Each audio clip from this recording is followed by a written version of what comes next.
Welcome to Moi University, and that color and pomp has been caused by the homecoming of the Alumni Association of the group that joined this university in 1988 and graduated in 1992. To go to Eldoret town was 25 kilometers and we had to take, there was only one matatu. My last exam paper was June 1991.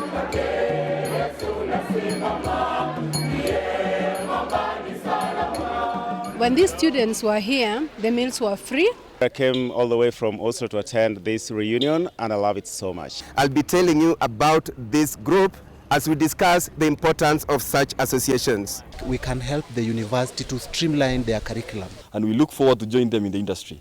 Alumni are usually an asset. And this show would be incomplete without me sharing my sentimental memories as an alumnus. I joined the university in 1992 and graduated in 1996. Welcome, I'm Alex Chamwada. The event was full of emotions as the former comrades trooped into Moi University main campus for a reunion that took them 30 years down the memory lane. Some meeting for the first time since their graduation. And many of them had just turned 50 years of age.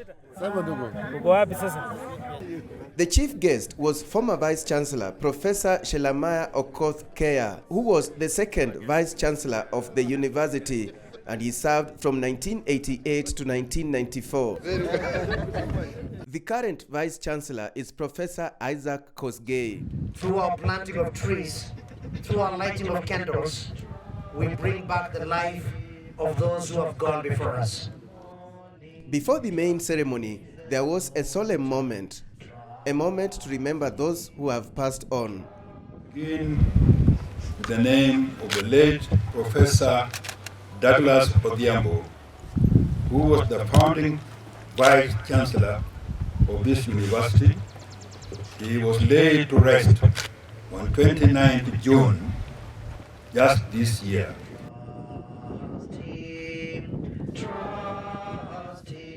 The solemn remembrance was led by Father Fred Njoroge from St. Michael Chaplaincy, who is also an alumnus of Moi University.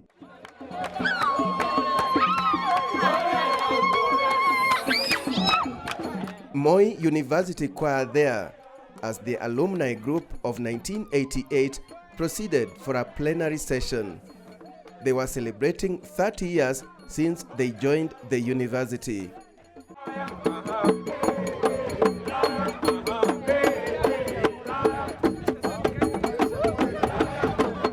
The group has over 300 active members. They came from within and outside Kenya. My name is Frederick Makosir. I live in Oslo, Norway.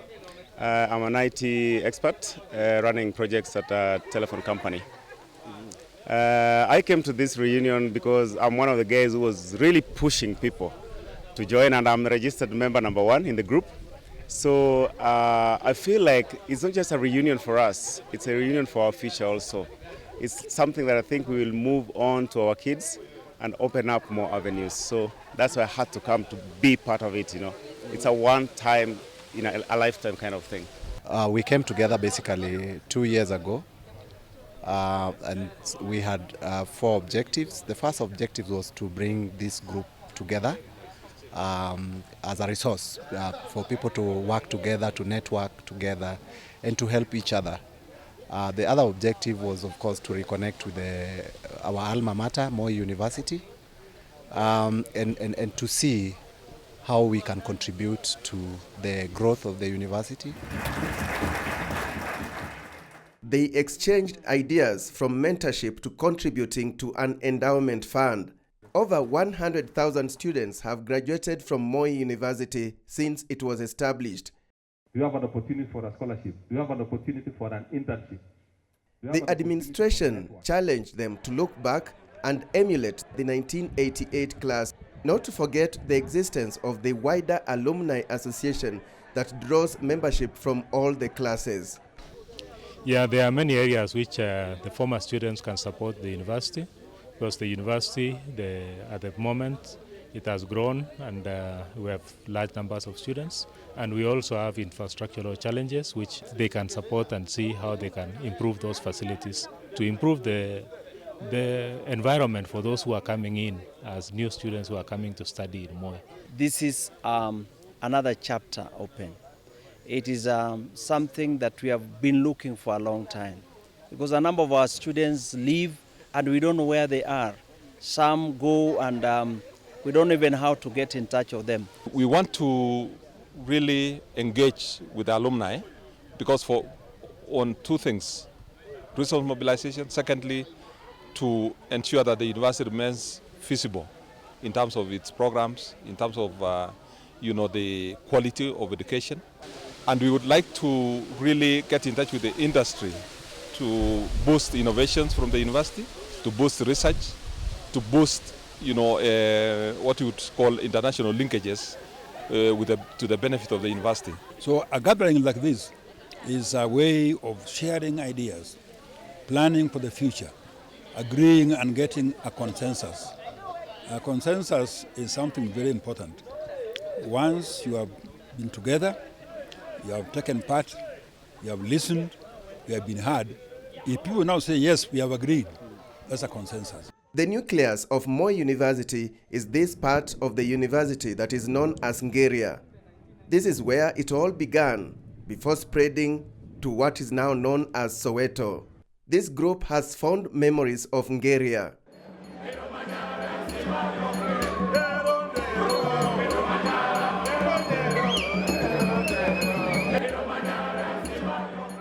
When these students were here, the meals were free, and they used to eat all kinds of meals. The menu was elaborated. Unlike now, the students are buying food, so the menu is a bit restricted. There was one famous politician named Kariki Jotara, who when students were on strike and were asking for dialogue, told the president, give them dialogue, they eat. And that became the nickname for chapati. We used to get chapati here, sausages in the morning and eggs and all. It was wonderful, but it's good to be back. The very same building with quite nostalgic, and I'm looking forward to the rest of the visit and visiting some of the dormitories I was in, the halls, we used to call them, and the classrooms and labs.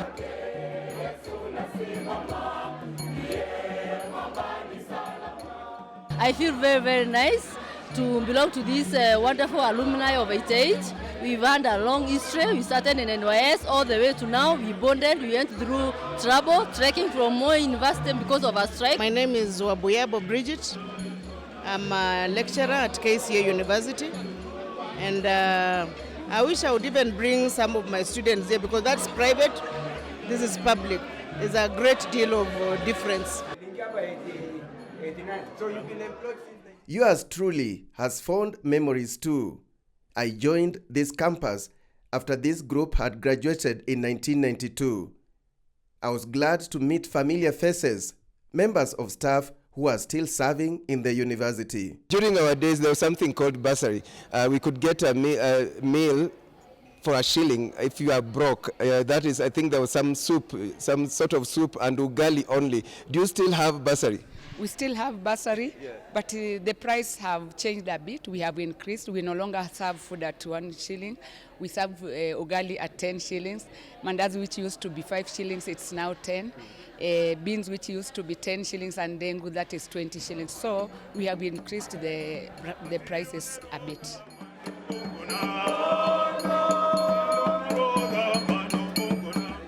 My name is Pauline Mukundi, and I live in Melbourne.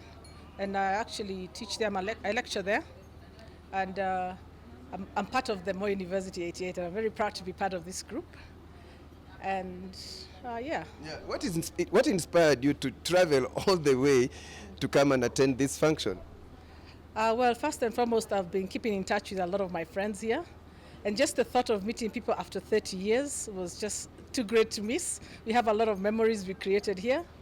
And that's really one of the motivating factors that brought me here. I really wanted to meet people and see how the university has been going on since then. Yeah. Actually, this corridor itself, walking down this corridor, And just in the whole environment, I think I remember the friendships that we used to have. We used to sit outside there in the grass there, and the greenery. And this was a canteen somewhere. And I guess because it was so far away, we had no choice but to bond. So I don't think there's that kind of bond anymore. You know, here to go to Eldoret town was 25 kilometers, and we had to take, there's only one matatu, which goes in the morning and then come back in the evening. I left here. It was brand new, Buckley, 30 years old. And I'm glad to see it's still right here, outside the technology block. Yes. Bro, It's nice. do you use it for? You see, it carries a lot of things here. Cleaning, they put things there. If you are building. Mzawakazi. Bado inafanya kazi? Bado inafanya kazi. Yes, it works. Right here where we are, to go through this yard. I spent many a time here. That corner is where the main lecture for the electrical and communications technology class of 88 to 91 used to have most of its classes. This labs here, I studied microwave technology, right in these labs here. Software engineering, right in these classes here. So yeah, and by and large, it still looks very much the same as it did when it was brand new in those days. It was 3 years old. We were the third class to come to Moi University.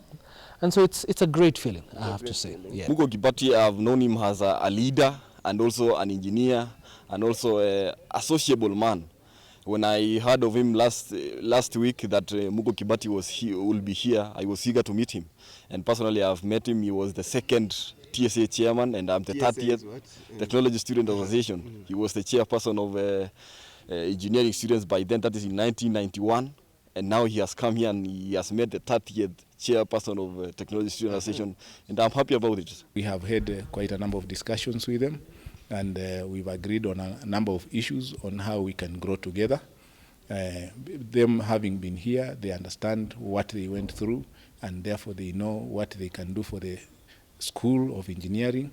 We've discussed several issues, and we are making a follow-up in the next 20 days. More on those nostalgic moments, what the alumni plans to do for the university, plus what can make or break such associations, right after the break.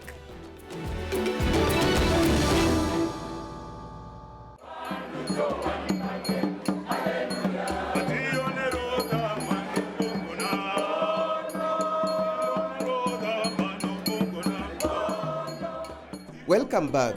We are discussing the role of alumni groups in the society, with focus on the Moi University group that joined the institution in 1988 and graduated in 1992. The coming together of this group was just an idea that began with 1, 2, 3 people, to use the words of the officials. Actually, it started off more as a social group with a group of BA students who used to just chat amongst each other on WhatsApp. But gradually they started feeling that they need to get more of us on board. An idea that was transformed into a grand association. As we got together, we realized that it's almost 30 years since we joined the university, and there's a lot of unifying factors. And due to those unifying factors, we felt we could do more than just be a social group meeting and chatting. And we don't know where people are, and found out that many people had also died. But what was happening in our university? So we started asking ourselves a lot of questions and said, it's time. We formed ourselves as a group, as a welfare group, but we also wanted to see what is there in the university that brought us together and how we could take this forward. Officials burnt the midnight oil to implement the first ever homecoming of its kind in Moi University main campus, Eldoret. So at the moment we have 2 categories. We have annual membership, which is 1,000 shillings, and then we have life membership, which is 10,000 shillings. Anyone MU 88, anyone who joined the university in 1988 is free to join, and in any of the 2 categories, and that's the money that we'll use to sustain the MU 88 organization going forward. The group has about 300 active members out of over 1,000 former students who graduated that year. You know, it's so hilarious that MU class of 88 is one group that was united by circumstances which could be considered negative, but now we've turned them into positive. And that was the fact that we were expelled from the university before we joined. I don't think there's any group in the world that can say they were expelled en masse from a university they didn't even know where it was located, to go to do courses which they did not even select. It was a new university. Many of us in sixth form, we hadn't selected it. We were just thrown to Moi University. So we were supposed to be celebrating President Moi's 10-year anniversary at NYS, and there were riots. NYS is a National Youth Service, for those who don't know. And that already brought us, we were quite united. We had learned to work together. I would say closely fight together. But the fighting part came in reality when we didn't actually go and perform for President Moi. The boom was being scrapped towards the end of our time. And it was the 50-40. 50-40 was also a unifying factor. 50-40 was the comrade language for the allowance they were getting those days, commonly known as boom. The amount was 5,040. That was an allowance we were given for our books, for food, and for a few other things. And it was a unifying factor in the sense that it didn't matter where you came from. Everybody got 50-40, so you had some money to spend. So it was like a power thing for even the men. That's when they took women out. One of the issues that are tricky when it comes to mobilizing alumni is finances. Just how did this group go about it? It's all about how you create trust in the group, how you make sure that whatever money you collect, in whatever form, is used in the most optimum way, and you create full value out of it. So sustainability will come depending on the projects that we are coming up with. One of the things we are frank about is we can't do everything. But if the different groups come together, because you see the problem the university has been having, the wider alumni group, it's very hard to pull in people from 1984 to 2018. But you see, like Group of 88, you could tell us these are the challenges and opportunities. So we are picking some of them. For example, we've been thinking of something called Adopt a Student. There are some students who make it the university, by the end of first year, they cannot stay. They can't even eat, leave alone their tuition. These are some of the ways we can give back. We are thinking big term endowment fund, like what they do in global universities. But these were the ideas we had when we were going back. But now we've gone back, we are seeing many more issues. So we're just wondering, as a cohort, what can we do?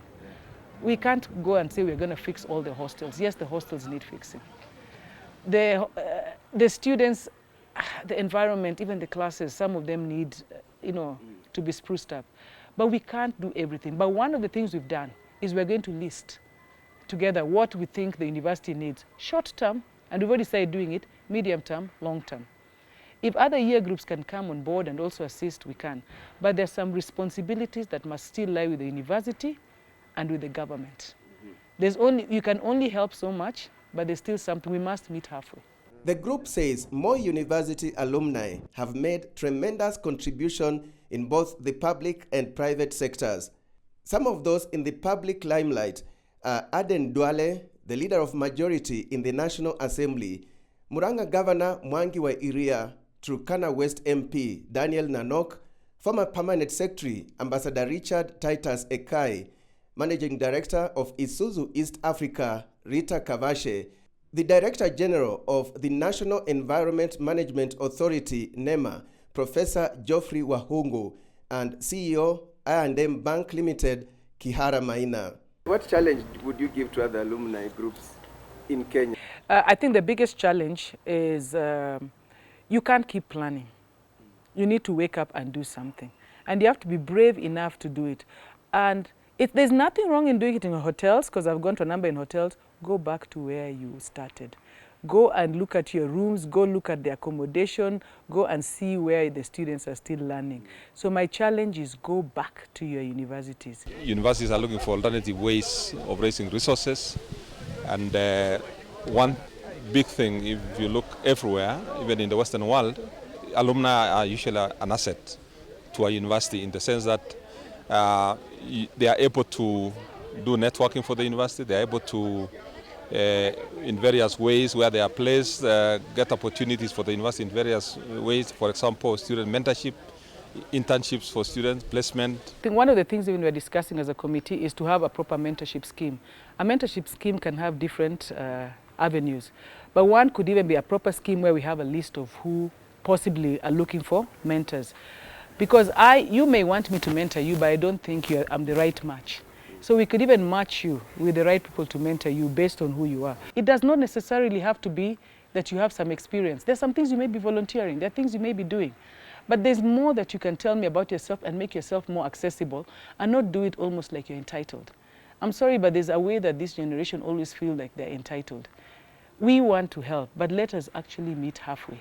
So the opportunities there, and where I want the university to help constructively is even tell us in advance, we've got this number of students coming out this year. These ones will need internships in these various areas. This is who they are. And then let the students slowly profile themselves. Put yourselves in some database somewhere. Let us start getting to know you. Get to publish yourselves, that's the word.